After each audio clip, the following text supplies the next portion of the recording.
chest. When you make your decisions, don't make it in fear.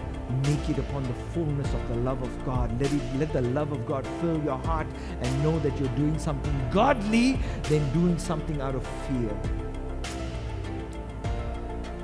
James chapter 3 verse 16, it says, where envy is, there is confusion.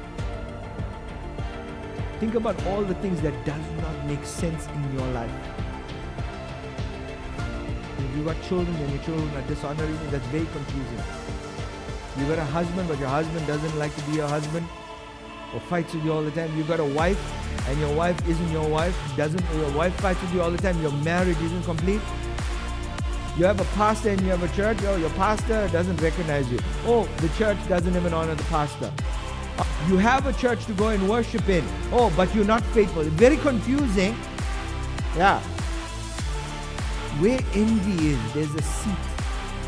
There's a corruption. There's a jealousy with something. You need to get rid of the jealousy and all the confusion with it. Number 5, you go to your gut. You go to the bottom of your sternum. It's wrath. It's anger. James chapter 1 verse 20. The anger of a man does not produce any righteousness of God.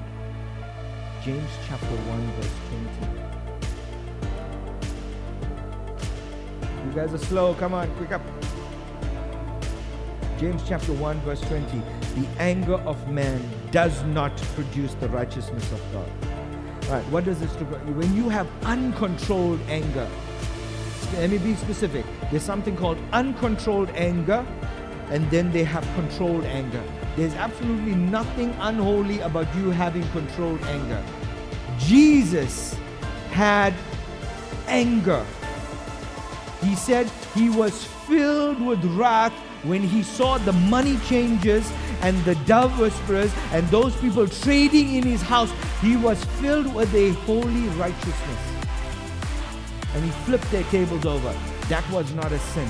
But when you have uncontrolled anger, that's a sin. Uncontrolled anger. What's uncontrolled anger?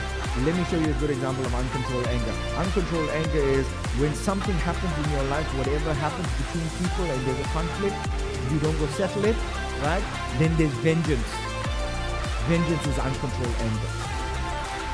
When you are vengeful, you sitting here, you listening to the word, you writing down the points, you got all the scriptures I gave you, but the work doesn't do a work in you, and you go create a story, or you are partaking in a story, and then you are vengeful over this one neighbor next door to your house. Every time it rains, you throw the rainwater back over their fence.